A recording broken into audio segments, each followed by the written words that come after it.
Hi, నేను మీ bus పోతున్నా. నేను ఒక ఉత్తేజకరమైనటువంటి ఒక మోటివేటింగ్ సంఘటనని మీతో షేర్ చేసుకుంటాను. ప్రముఖ ఆర్థోపెడిక్ సర్జన్ వైజాగ్లో డాక్టర్ ఎస్వి ఆదినారాయణ గారు మొన్నే పరంపదించారు. ఆయనకి నివాళి. అయితే ఆయనతో ఉన్న ఒక గొప్ప అనుభవాన్ని మీతో షేర్ చేసుకుంటాను. నేను ఏయూ క్యాంపస్లో పీజీ చేస్తున్నప్పుడు నా కాంటెంపరీ కొలీగ్ ఉండేవాడు డిగ్రీ పీజీలో, శ్రీనివాస్ అని. ఇప్పుడు ఐ థింక్ కానిస్టేబుల్గా చేస్తున్నట్టు వైజాగ్లో.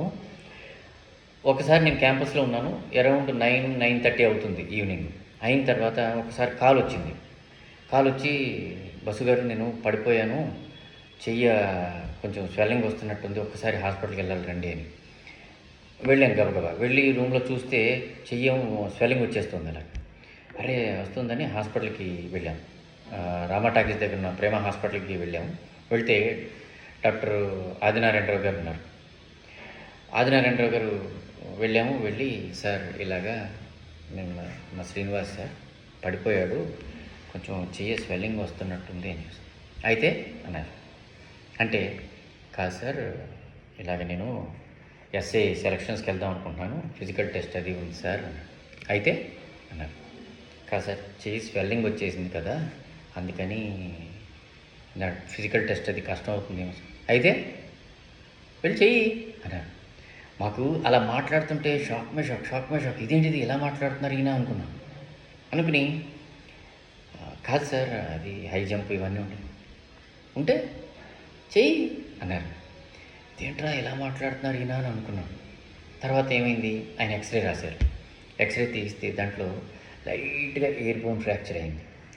ఎయిర్ బోన్ ఫ్రాక్చర్ అయితే అప్పుడు దానికి పిండి కట్టేశారు, మెడలో ఇది వేసుకుని ఇలా నుంచున్నారు.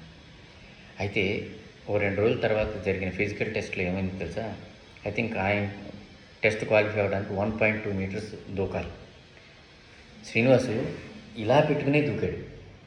ఇలా పెట్టుకుని ఐ థింక్ తన క్వాలిఫైయింగ్ రౌండ్స్ 1, 2, 3 ఉంటాయి కదా, వాటిలో దూకి 1.20 ఐ థింక్ దూకేశాడు. ఆయన సక్సెస్ఫుల్గా దూకాడు. చెయ్యి ఇలా పెట్టుకునే దూకాడు.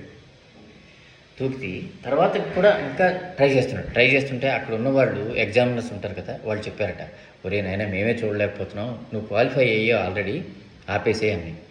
అప్పుడు ఆపాడట. గొప్ప వాళ్ళతో సాంగత్యం మనకి గొప్ప విషయాలు నేర్పుతుంది, గొప్ప మోటివేషన్ ఇస్తుంది. మనం కూడా ఆ దారిలో వెళ్ళడానికి ఒక అవకాశాన్ని, ఒక నమ్మకాన్ని, అలాగే మంచి మోటివేషన్ని ఇస్తుందన్నమాట.